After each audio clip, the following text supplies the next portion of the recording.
नमस्कार साथियों, कैसे हो आप? उम्मीद है अच्छे होंगे। तो साथियों, आज हम बात करेंगे ग्रीष्मकालीन होमवर्क के तहत कक्षा 6 विषय गणित के बारे में अपन अध्ययन करेंगे। तो विद्यार्थियों, यहाँ पर आपको अपने विद्यालय का नाम लिखना है, यहाँ पर आपको अपना नाम लिखना है, यहाँ पर दिनांक लिखनी है। तो विद्यार्थियों, यह होमवर्क आपको अपनी कॉपी में करना है। तो साथियों, वीडियो शुरू करने से पहले अगर आप मेरे चैनल पर नए हैं तो चैनल को सब्सक्राइब करना ना भूलें। चलो होमवर्क शुरू करते हैं। तो क्वेश्चन नंबर 1, प्रत्येक चित्रों की सहायता से बॉक्स में संख्या भरिए। तो यहाँ पर कुछ बॉक्स दे रखे हैं, उनके आगे संख्या दे रखी है। तो यहाँ पर गोला कर रखा है, तो यहाँ पर 1000 का चिन्ह दे रखा है। इसी प्रकार यहाँ पंचभुज, यहाँ पर दहाई-अंक दे रखा है, यहाँ पर इकाई-अंक दे। तो यहाँ पर स्टार दहाई का है, तो आपको इनको अच्छे से संकेतों को आपको देखना है।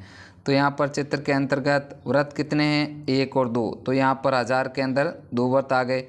इसी प्रकार अगले पंचभुज है सैकड़ा के अंतर। तो यहाँ पर पंचभुज की संख्या 4 है। इसी प्रकार स्टार 3 है और इकाई-अंक कितने हैं?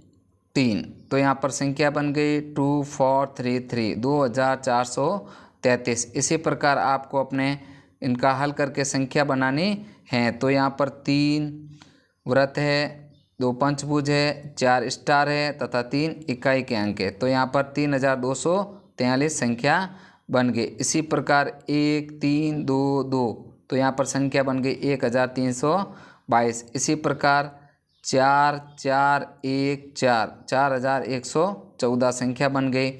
इसी प्रकार गोला है 5 2 3 2, यानी 5232 एक संख्या बन गई। इसी प्रकार ये संख्या आपको बनानी है 3126, 6521, 3324, 5710। इस प्रकार ये संख्या आपको कंप्लीट करनी है। 144 1441। इस प्रकार ये प्रथम वर्कशीट अपनी कंप्लीट होती है। नेक्स्ट आगे की वर्कशीट, भिन्न की अवधारणा की समझ विकसित कर पाना। तो ये भिन्न से संबंधित क्वेश्चन होगा। अगला, रिक्त स्थानों की पूर्ति कीजिए। चित्र में छायांकित भाग की भिन्न 1 तथा खाली भाग है 4 टोटल भाग। तो अंश 1/4 हर 4। इसी प्रकार बराबर किए गए कुल भागों की संख्या, कुल भाग है 4 तथा कुल भागों में से छायांकित भाग है 1। तो इस प्रकार भिन्न बराबर छायांकित भागों की संख्या तथा कुल भागों की संख्या। तो यहाँ पर ये कुछ क्वेश्चन दे रखे हैं, इनको आपको हल करना है। तो कुल बराबर भाग 4, छायांकित भाग 1, भिन्न 1/4 बनी तथा अंश 1 तथा हर 4 रहेगा। इसी प्रकार कुल बराबर भाग है 12, छायांकित भाग 5 बनेगा, तो भिन्न बनेगी 5/12, अंश जिसका 5 रहेगा तथा हर 12। इसी प्रकार कुल बराबर भाग 8, छायांकित भाग 6, तो भिन्न बनेगी 6/8, अंश रहेगा 6 तथा हर 8। इसी प्रकार 5 कुल बराबर भाग, छायांकित भाग 3 तथा भिन्न बनेगी 3/5 तथा अंश रहेगा 3 तथा हर 5। इसी प्रकार आगे अपन को करना है 7 5, 5/7 तथा अंश 5 तथा हर 7। इसी प्रकार कुल बराबर 8, छायांकित 3, 3/8 भिन्न बनी। इस प्रकार 3 अंश है तथा 8 हर है। इसी प्रकार ये 10 7, 7/10 तथा 7 अंश तथा 10 हर। इस प्रकार ये सेकंड नंबर वर्कशीट भिन्नों की अपने कंप्लीट होती है। नेक्स्ट आगे की वर्कशीट, जोड़ घटाव के इबारती प्रश्नों को समझकर हल कर पाना। तो यहाँ पर कुछ प्रश्न दे रखे हैं, उनको आपको पढ़ना है, इनके हल आपको करने हैं। तो सवाल नंबर 1, रमेश के खाते में 7438 रुपये हैं, उसने इसमें से 2850 रुपये निकाल लिए। तो बताओ रमेश के खाते में कितने रुपए? तो यहाँ पर खाते में कुल राशि 7438 तथा पैसे निकाले 2850। तो शेष राशि 7438 में से 2850 घटाने, पीछे राशि बची 4588। नेक्स्ट अगला, एक नगर में 15348 पुरुष तथा 12874 महिलाएं हैं, तो उस नगर की कुल जनसंख्या ज्ञात करनी है। तो कुल जनसंख्या ज्ञात करने के लिए यहाँ पर जोड़ होगी तथा पुरुषों की संख्या यहाँ पर दे रखी है 15348 तथा महिलाओं की संख्या 12874। तो इनकी कुल जनसंख्या ज्ञात जोड़ने पर ही आएगी। इस प्रकार यहाँ पर आंसर आएगा 28222 कुल जनसंख्या उस नगर की बनेगी। इसी प्रकार third number question, pulse polio के प्रथम चरण में 28,546 बच्चों को व द्वितीय चरण में 26,968 बच्चों को दवा पिलाई। तो बताओ दोनों चरणों में कुल कितने बच्चों को दवा पिलाई। तो यहाँ पर ध्यान रखने वाली चीज़ है कि प्रथम चरण में 28,546 बच्चों को दवा पिलाई, द्वितीय चरण में 26,968 बच्चों को दवा पिलाई। तो कुल बच्चों को दवा पिलाई इन दोनों का जोड़ होगा, यानी 55,514 कुल बच्चों को जोड़ पिलाई। इनको जोड़ करने से ये आंसर आएगा। नेक्स्ट 4 नंबर है, मोहन के पास 7,040 रुपये, इनमें से उसने 3,504 रुपये का सामान खरीदा। बताओ अब मोहन के पास कितने रुपए बचे। यानी ये घटाने से संबंधित क्वेश्चन है। तो मोहन के पास कुल रुपए थे 7,040 रुपये, सामान खरीदा 3,504 रुपये का, तो शेष राशि बच गई। इसमें से 7,040 में से 3,504 को घटाना है, शेष राशि बच गई 3,536 रुपये, तो ये घटाने पर बचेगी। इसी प्रकार 5 नंबर क्वेश्चन, सुशीला बाजार से एक अलमारी 6,550 रुपये में तथा एवं कूलर 2,765 रुपये में खरीद। तो बच्चा उसके कुल कितने रुपए खर्च किए। तो ये उसने कुल कितने रुपए खर्च किए, इसके ज्ञात करने के लिए अपन को यहाँ के जोड़ करनी पड़ेगी। तो अलमारी के रुपए खर्च किए 6,550 तथा कूलर के 2,765 रुपये खर्च किए। तो कुल खर्च आया 6,550 प्लस 2,765 बराबर टोटल कुल मिलाकर के 9,315 रुपये सुशीला ने खर्च किए। इसी प्रकार 5 नंबर क्वेश्चन, रामू कुमार ने दीपावली पर पहले दिन 1,500 दीपक एवं दूसरे दिन 1,250 दीपक बेचे। यदि शुरुआत में उसके पास 5,000 दीपक थे तो बताओ अब उसके पास कितने दीपक बचे। तो रामू कुमार ने पहले दिन दीपक बेचे 1,500, दूसरे दिन 1,250, कुल बेचे गए दीपक यानी प्रथम दिन और दूसरे दिन दोनों का योग करना है आपको। 2,750 दीपक 2 दिनों में और कुल दीपक थे 5,000, तो शेष बचेंगे दीपक 5,000 में से 2,700 घटा देना है यहाँ पर, तो 2,250 कुल दीपक बचे। इस प्रकार ये प्रश्नों से संबंधित अपनी वर्कशीट कंप्लीट होती है। नेक्स्ट अगली वर्कशीट, क्षेत्रफल की समझ बना पाना।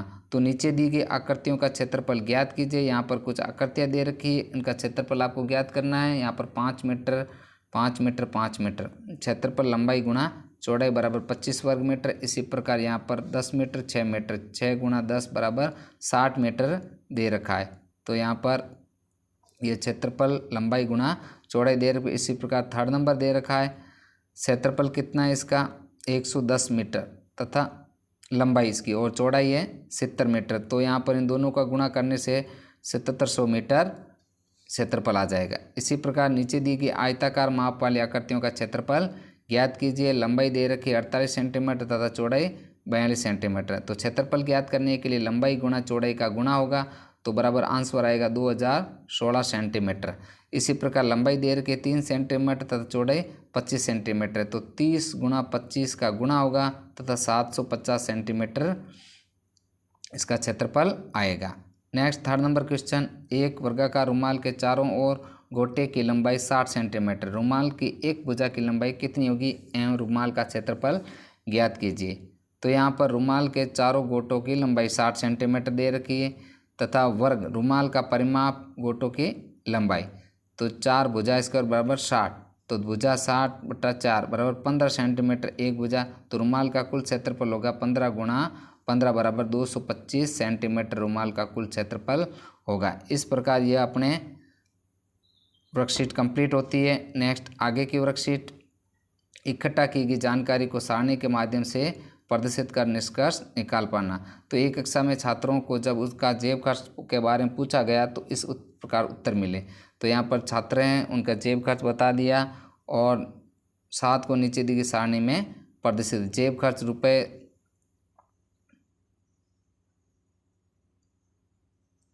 2, 4, 5, 7, 10 तथा टेलीमार्क यहाँ पर दे रखे छात्रों की संख्या। 2 रुपये खर्च करने वाले छात्र हैं 5 तथा 4 रुपये वाले 4, 5 वाले 6, 7 वाले 8 तथा 10 वाले 2। तो 5 रुपये जेब खर्च वाले छात्रों की संख्या कितनी है, 6 छात्र संख्या। 5 की सीध में 6 छात्र संख्या जो 5 रुपये खर्च करते हैं। 10 रुपये खर्च करने वाले छात्रों की संख्या है 2। इसी प्रकार कक्षा में कुल छात्र कितने हैं, कुल छात्रों की संख्या होगी 25। नेक्स्ट आगे 2 नंबर क्वेश्चन, कक्षा 4 के विद्यार्थियों के प्रथम टेस्ट के में अंक इस प्रकार थे 2, 4, 5, 4, 2, 3, 3, 2, 3, 5, 3, 2, 4 और दी गई सारणियों को प्रदर्शित कीजिए। तो यहाँ पर अंक दे रखे हैं और छात्र संख्या दे रखी है और टेलीमार्क दे रखे हैं। तो 2 अंक प्राप्त करने वाले छात्रों की संख्या 4। तो यहाँ पर उसके उत्तर आप पढ़ लें सारणी। सबसे ज़्यादा छात्रों के प्राप्तांक कितने हैं? 5। छात्रों के प्राप्तांक क्या है? 5। 2 अंक प्राप्त करने वाले छात्रों की संख्या कितनी है? 2 अंक प्राप्त करने वाले छात्रों की संख्या होगी 4, तो यहाँ पर आंसर आएगा 4। इसी प्रकार 4 या अधिक अंक लाने वाले छात्रों की संख्या कितनी है? 5, तो आंसर होगा 5। इस प्रकार अपने गणित विषय की नेक्स्ट अगली वर्कशीट, तहसील कार्यालय बड़ी सादरी के परिसर में खड़े वाहनों की संख्या नीचे दी गई, इसमें दंड आलेख प्रदर्शित कीजिए। तो यहाँ पर वाहन संख्या मोटरसाइकिल 14, स्कूटर 8, कार 4, जीप 2 तथा साइकिल ये दे रखे हैं। तो आरेख बना रखा है, आरेख के आधार पर आपको प्रश्नों के हल करने हैं। तो सबसे अधिक संख्या किस वाहन की है? तो यहाँ पर स्पष्ट दिखाई दे रहा है, सबसे अधिक संख्या मोटरसाइकिल वाहन की है। नेक्स्ट, 4 पहिया वाहनों की कुल संख्या कितनी है? 6। 4 पहिया वाहनों की कुल संख्या कितनी है? 6। तो इस प्रकार अपने गणित विषय की वर्कशीट कक्षा 6 की कंप्लीट होती है। वीडियो अच्छा लगे तो लाइक या शेयर ज़रूर करें तथा वीडियो पर नए हैं तो वीडियो को सब्सक्राइब करना ना भूलें।